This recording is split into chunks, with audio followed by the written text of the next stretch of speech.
Hey, what's up guys? It's ex-mormon with My Spiritual Life, and today I titled my video, The Gift of Obedience. But spoiler alert, that gift is actually a curse. If you haven't seen my channel before, basically, I grew up in a high-demand religion, Mormonism, and I left that religion, and in this channel I talk about tips on how to move on after deciding that the religion that you grew up in isn't for you. Okay, so getting into this video, The Gift of Obedience is in reference to the 2004 movie Ella Enchanted. I just watched that movie recently and cried my eyes out because I felt such a compelling theme with the movie that was so prevalent in my life, especially like with regards to Mormonism and the way that my family functioned growing up. So I'm really excited to talk about it. And before I get into it, I just want to mention that I have a workshop coming up that I'm going to be teaching, like a live class. Would love to see you guys there and meet you guys. Basically, it's going to be called like 5 tips on how to heal after a faith crisis. I'm always doing fun, free classes like this because I'm super passionate about this stuff. So if you want a heads up about that upcoming class I'm going to be teaching in October, click the link below to get on my newsletter and you'll get emails about my free upcoming classes. Okay, so watching Ella Enchanted. There are going to be movie spoilers, so I guess pause and go watch the movie if you really want to. It's kind of like a Cinderella meets Wizard of Oz meets its own kind of unique twist. And it's very wholesome and cute, fun movie. I highly recommend it. So the premise of the movie is as follows. Ella, the main protagonist of the movie, is a baby, and because this takes place in like medieval times, a fairy comes to bestow a gift upon her. This fairy named Lucinda comes to give her a gift, and it's known that Lucinda is bad at giving gifts as a fairy, like magical gifts. And so the gift she bestows upon Ella is the gift of obedience. And so it's kind of this like magic spell on her that her whole life, no matter what anyone asks her to do, she has to do it.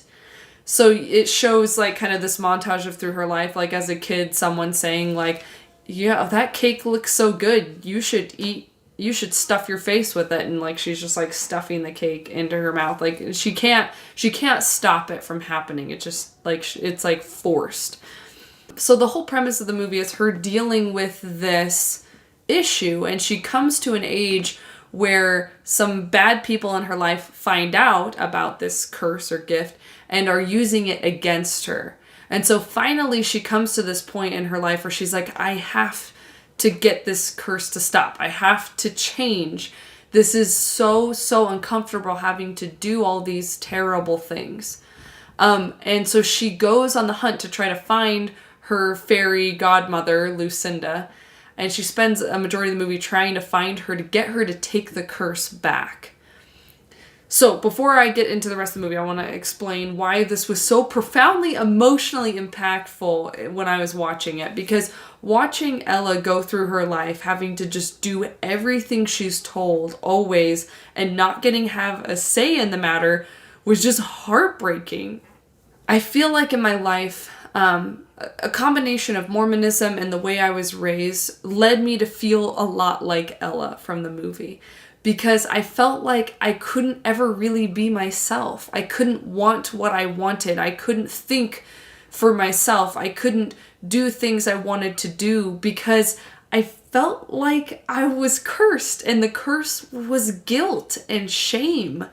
And that guilt and shame felt like it would propel me to do things that I otherwise really didn't want to do, but I felt forced doing it. And I feel like even if you didn't grow up in a high-demand religion, we all had that to some extent. We all had expectations that were put on us either by our parents or society that kind of whittled away at who we really were. And now as adults, it's kind of our obligation to take responsibility for the thing that shouldn't have been our responsibility. It's to kind of clean up the mess of whatever messed us up as kids, whether it was parents or religion or whatever.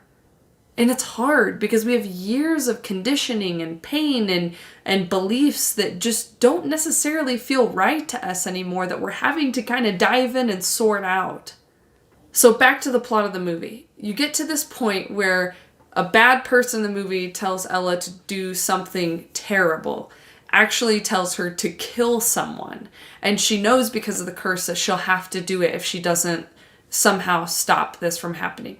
So she has someone chain her up to a tree. And finally she gets to confront her godmother, because her godmother shows up, the fairy godmother.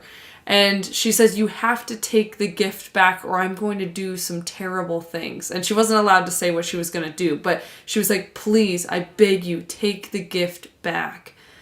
And the fairy godmother was like, you can't blame me for all of this. Like, I'm not the one who chained you up to this tree. Like, if you don't like the gift, like if you're so upset about the gift, you can figure out a way to get rid of it. And her godmother leaves her in that state. And she's just like horrified, right? Because her whole life she thought this was the answer. Doing this one thing was going to set her free. It was going to set her free from being a slave to everyone else.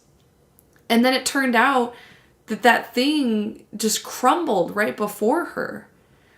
And I think that when we get into those situations, because we do that, we put this expectation on, like, I'm going to be happy once I leave my religion, or once my parents accept me, or once I find a man to be married to, or a woman, whatever.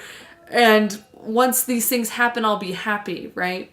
And I'm not saying that, like, you shouldn't be happy or want those things, right? But I think we put so much pressure on, like, there's certain things externally that are going to fix our problems or make us happy, when really, like, it's so much more internal than we realize.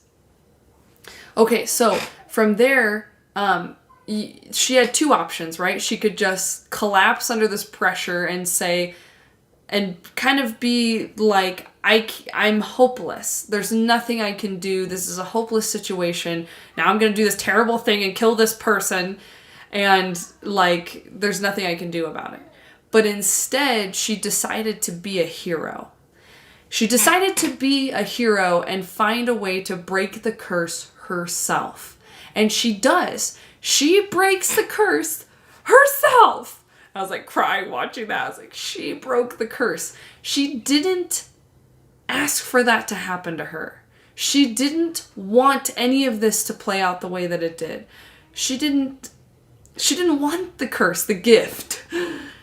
But yet she had to take responsibility to fix it because it was hers. So she had to deal with it. And I feel like that is just so incredibly powerful to realize. Because ultimately we have had shitty things happen to us. Maybe we had parents that couldn't fill the needs that we had. Or maybe we had a religion that told us we weren't worthy. And unfortunately, we didn't want those things. But now we have to fix it. We have to be the one to fix the wrongs that happened to us. To try to go within and accept us and break these curses. For me, it's breaking the guilt and the shame. Like, of feeling like I'm a bad person. Like, I can't be a good person if I don't go to church or if I wear tank tops. I can't be a good person if my family doesn't approve of me. I can't be a good person if I don't feel guilty all the time or try to make everyone happy. And breaking these curses is hard. But it's incredible that we can and that we do. It's incredible that we don't have to stay being the person that we are today. That's incredible. So I watched this movie and I just cried. I cried for the younger version of me that felt so imprisoned by the guilt and the shame that told me that I had to do all these things that I didn't want to do and to be this person that I didn't want to be. I cried for that person, and then I clapped for the person that I am now. The person that's taking responsibility to fix the wrongs that were in my life, to try to find ways to feel good about myself and to see through the lies that I was told growing up. To realize that I don't have to be everything to everyone else. I can be me. I can be what feels right to me. I can be a good person. I can love people. I can do what I need to do, and I don't have to wait for someone else's permission or for someone else to try to right the wrongs. As a kid, I had some very unfortunate things happen to me at the hands of someone that I should have trusted. And looking back on that example, I kept waiting for someone else to fix that problem in my life, especially that person. But ultimately, that person can't fix it. Like, even if they wanted to, even if they were willing to fix it, they couldn't fix it. Like, at this point, I have to fix it. And that's what I've been learning so much recently in my life through lots of like therapy and coaching. And it's helped me so much, like, to see like, okay, I am me, and I am the one in charge of my life, and I'm the one that can give myself permission to move on. And it's a beautiful thing. And it's hard. It's super hard. Anyway, watching this movie was just super cathartic for me, and it made me feel really empowered. And I think what I've learned from this movie, and just kind of learned recently in my life, is we can be the victim or we can be the hero, but it's hard to be both, you know? And of course, like, it's okay to, like, sometimes we really are a victim, right? But what I'm saying is we can stay in this attitude of like, oh my gosh, all these terrible things have happened to me, or we can be the hero and work toward becoming the person we want to be.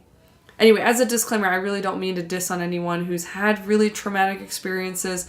I've had really traumatic experiences in my past. But the moral of the story is, I want to see in my life that I'm trying hard to see myself as someone who's an overcomer and not someone who's a victim. Yeah, that's kind of what I'm saying. Anyway, hope that makes sense. Okay, you guys are heroes. Keep being heroes. And don't forget to click the link to join my newsletter to hear about my free upcoming classes. I'm always doing some kind of class because I'm super passionate about this stuff. But the class I want to do next month is going to be tips on how to heal after a faith crisis. So if you are interested in that, click the link below. And I've got other free classes coming up other than that as well. So thank you guys for watching this video. Thank you for the Patreon support that makes this channel possible. We seriously could not do it without you guys, especially with 2 kids and not a lot of spare time. Thank you all. See you guys in the next video. Peace.